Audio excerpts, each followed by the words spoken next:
ஆச்சி பாதாம் ட்ரிங்க். ஆச்சி பாதாம் ட்ரிங்க் ஒன்னு வாங்குனா ஒன்னு ஃப்ரீ. மார்க்கெட்லயே கம்மி சேதாரத்துல இன்னும் 1% தள்ளுபடி கொடுப்போம். ஓகே, வைரநக கேரட்டுக்கு 5000 தள்ளுபடி கொடுப்போம். தள்ளுபடி திருவிழா நாமக்கல்ல திருச்செங்கோடு மெயின் ரோட் எர்ணாபுரத்துல இருக்கிற ஸ்பைரோ பிரைம் பப்ளிக் ஸ்கூல்ல +2 போர்டு எக்ஸாம்ஸோட சேர்த்து நீட் அண்ட் JEE கோச்சிங்கும் கொடுத்துட்டு இருக்காங்க.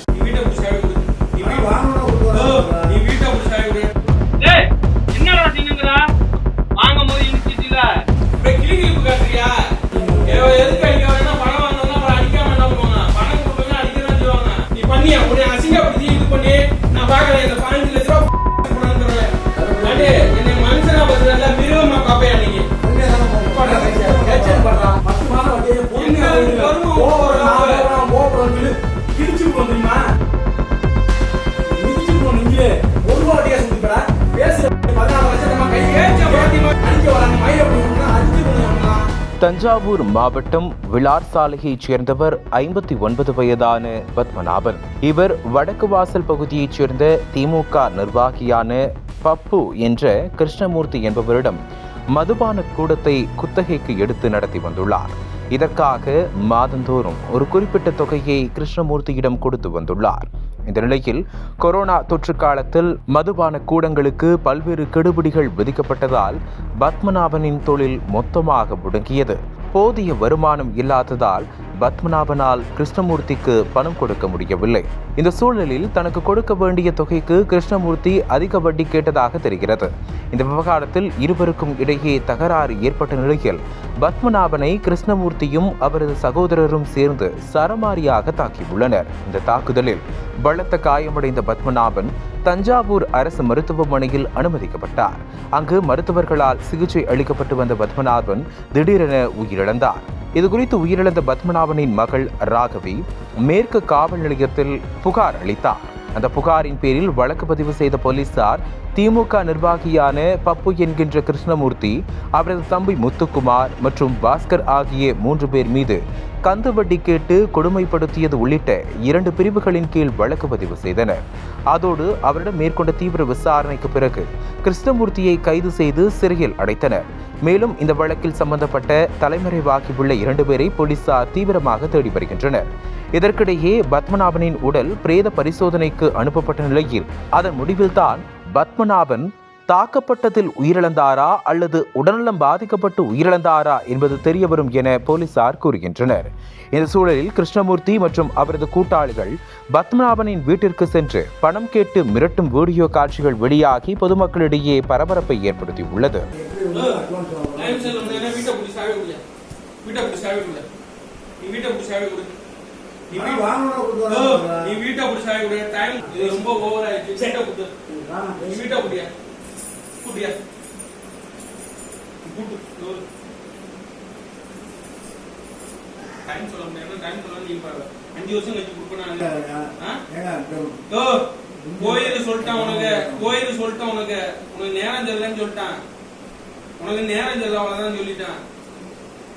சும்மா எனக்கு அவர் உட்கார்ந்துருக்கலாம் நான் பார்க்க மாட்டேன்.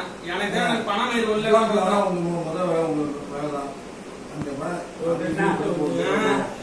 சாப்பிட்டு நான் சாயந்தரம் உங்களுக்கு போன் அடிக்கிறேன்.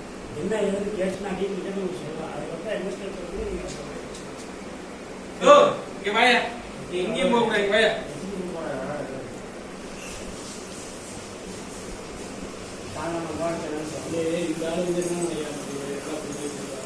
இந்த வீடு ஒன்று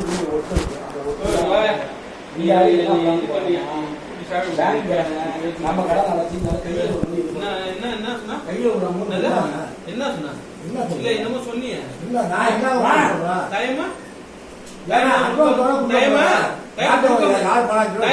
கொடுக்க முடியாதா? டைம் கொடுக்க முடியாதா? நீ கொடுக்காம நீ பாரியா? கொடுக்காம நீ பாரு.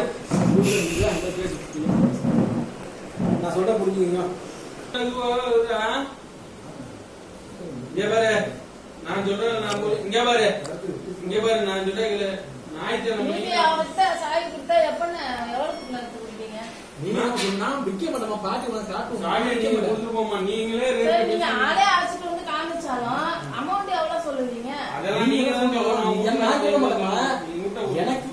எனக்கு என் பணத்துக்கு தான் பேசுறேன். நேரடியா ஆளை காட்ட போறேன். உங்களுக்கு கட்டினா தான் கொடுக்க போறேன். அப்பதான் நீங்க வேகமா பண்ணுவீங்க சொல்லிதான். வேற என்ன நான் என்ன பண்ண போறேன்? உங்க போற நான் எவ்வளவு வேலையை நான் சொல்றேன். உன்னையும் தெரிஞ்சுங்க. நீங்க நான் இந்த வீட்டுல நின்று நான் சொல்லிட்டு போறேன். நீங்க நினைக்கிற 90 லட்சம் 1 கோடி எல்லாம் போகாது. என் வீடே வடக்கில் இருக்கிறதுக்குமே நீங்க நாளைக்கே 1 கோடி கொடுங்க எடுத்துங்க. என் வீடு வடக்கு இதுல இருக்கு. உங்க வீட்டோட பெரிய வீடு கிராண்ட் எல்லாம் போட்டிருக்கு. நீங்க நினைக்கிற மாதிரிலாம் கிடையாது. உன்னையும் தெரிஞ்சு எங்க பாருங்க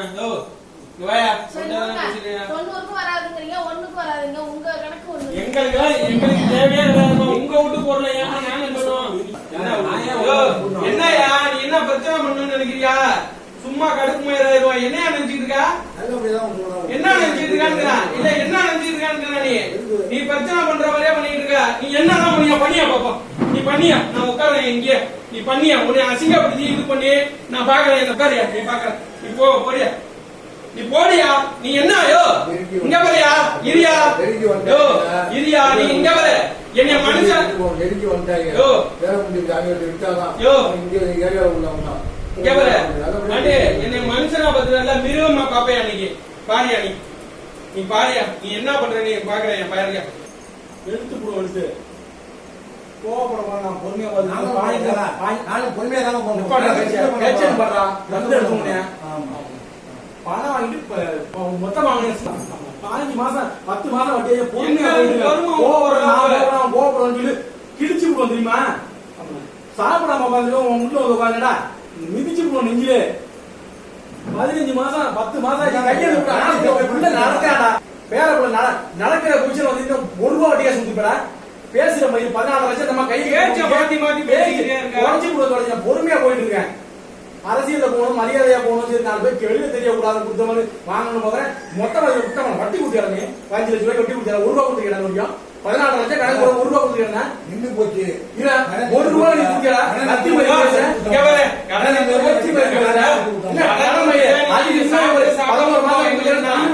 7 லட்சம் ரூபாய் 4 லட்சம் 3 லட்சம் ரூபாய்க்கு 3 லட்சம் ரூபாய் வட்டிக்கு வாங்கி கை மாத்துவோம்.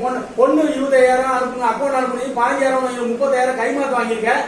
இன்னும் அதுலயே 1 லட்சம் ரூபாய் பாக்கி இருக்குது. 30,000 பணம் பாக்கி இருக்குது. 14 லட்சம் 1 ரூபா வட்டி கொடுக்குறேன்னா நானும் பொறுமை போயிட்டு மாதம் எழுத போய் வைத்த எரியுது.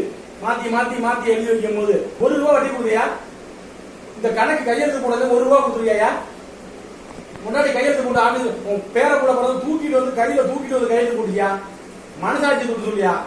போனா நீ பேசுறீங்களா? போனா பைனான்ஸ் வாங்கிருக்கீல்ல? 1 லட்சம் ரூபாய் நீ பணம் கொடுக்காம அனல் பறக்கும் செய்திகளை அப்டேட் செய்து கொள்ள நக்கீரன் களத்தை இப்பவே சப்ஸ்கிரைப் பண்ணுங்க.